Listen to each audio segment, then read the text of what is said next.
Logan Robinson breaking down Florida State football for us. It's springtime, so we get Logan to jump on in here and do some personnel for us here. Offensive line, we know that that's always a key position for you and, of course, for any football team, but you like the big guys up front. And I see where they get 4 from the transfer portal, and they bring a ton of experience, 131 games and 105 starts from places like UCF and Ole Miss and Vandy and Wake. Yeah, I think to me this was mandatory necessity for Florida State to make these moves in the offseason through the transfer portal because it was awful last year. It was awful. I mean, I don't know. We don't really need to really explain why they had to do this. Well, because it was almost at high school level worth of play at the offensive line. Like, it almost just aggravated me so much. I mean, not almost, it did aggravate me. It made me want to do certain things that I'm going to go back to drinking almost. Like I was just god awful. I never seen anything like it. I don't think anybody expected that to happen. We actually went into this spring, if you remember, Mark, I'm pretty sure I came on here and was like, this is going to be, maybe the top 3 unit. And I was like, I didn't think I'd ever say that. Yeah. I wish that would be clipped up. As just, I mean, it was awful. And Alex Atkins could not develop worth a damn. And it showed. Couldn't get guys that he recruited, some blue chip offensive linemen. Guys were leaving. Couldn't get improved. You had, I mean, go back to the Georgia Tech game. You're finding success there on the offensive line. Then you start making some change at the line and you're moving guys around. That's something that Alex Atkins always enjoyed doing. I never really understood that. But he liked moving guys around week to week, if not game to game, if not series to series. Like, it just did not make much sense to me to be able to build any kind of chemistry. And that also affects your quarterback play too. Of course, it's going to affect your wide receiver room, et cetera, et cetera. It's just running back room. It was awful. So Florida State had to make a massive, massive change to bring in Herb Hand.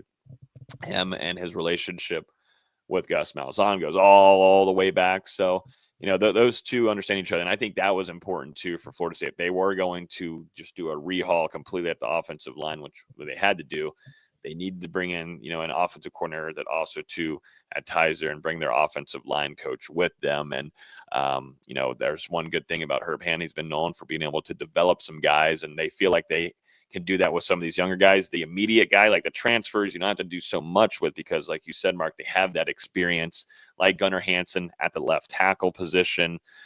You've got Richie Leonard, who was previously transferred from Florida, came in last year, was probably one of your most consistent offensive linemen, also dealt with an injury too, but expected to be fine going into this camp. You've also got Luke Pettibon, who I'm personally really high on because I think on the interior there at the center position, you need to have a lot of communication. Down here in Tampa, I cover the Buccaneers, and I spent a lot of time with no shocker. I spent a lot because I think the trenches are the most important thing in football and finding success. So I spent a lot of time with some of those offensive linemen like Tristan Wirfs, or what you had with Graham Barton, who they picked in the first round from Duke. And I really got to pick Graham Barton's brain on how big communication is because he's just a true rookie coming in his first year. So that was just massive, and just understanding what he has to do, communicating not just over to his left guard, right guard, his tackles, but also to the guy behind him with Baker Mayfield. There's so much that goes into it at the center position. And I think Luke Pettibon, with his experience and a really highly respected offensive lineman last few years for Wake Forest coming over, I think is going to be telling. He's not the biggest guy at the center position, but I just need you to be the glue and be good in the communication parts. And I think Luke Pettibon is a really solid addition, one of my top guys that I think Florida State was able to grab. And then over to the right guard, you could look at maybe Adrian Medley, another UCF transfer, along with maybe Jalen Early as well, a guy that Florida State is hoping that they can see a surge and development. And I know Alex Atkins was high on him. I'm interested to see what Herb Hand thinks of him, but I think Jalen Early has a good mental. I really like how he, from his freshman year going into the next year, his mental changed a little bit and he dialed in, and there's a reason why he got on the field earlier. Also, too, Florida State went 2-10. So, like, you and I could have gone out there, Mark, and probably played a few snaps. And then specifically this position, we all could have played the right tackle last year. My mother could have played right tackle. My roommate could have played right tackle. it was awful. No one could really play that position, but now they brought in Micah Pettis from Ole Miss. I actually asked Walter Nolan from Ole Miss at the NFL Combine, because those two would go at it usually. You know, Walter Nolan more on the inside than anything, but still those guys would go at it at practice. And he said this guy is a trash talker. He might play a little bit of dirty a little bit, but that's a part of his game. And I think we're going to see a guy with some high energy trash talk, kind of like what you saw with Jared Verse a little bit when he first arrived, that completely changed the vibe and landscape of Florida State's practices. That's something that Jared Verse brought to the table. I like to see Micah Pettis, which I wish we could have seen in spring camp, but Micah Pettis is going to bring that juice. And like I said, a lot of experience there at the SEC level at the right tackle position. So, I dove deeper into that position group because we have to. That's one group that has to get better, Mark, going into this next season.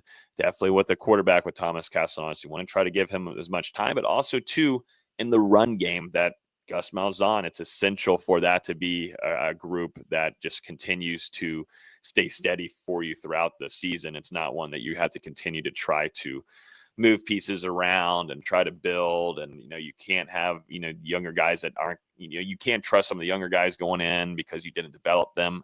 I'm hoping things change here with Herb Hand now at the helm at this offensive line room, Mark. I always enjoy getting Logan on here, breaking down the personnel. We do it in August. We do it in March for spring practice. We've wiped out the offense. Hopefully, Logan, we can get you back here to talk Florida State D. Absolutely. In the meantime, no game day, everyone, with Logan. It's always a good time, Logan. Always appreciate you breaking things down for us. Absolutely, 100%. Thank you, Mark, and looking forward to covering this defense. Like I was saying, a lot of different pieces. Interested to see who might fit best with Tony White, who I'm super excited for.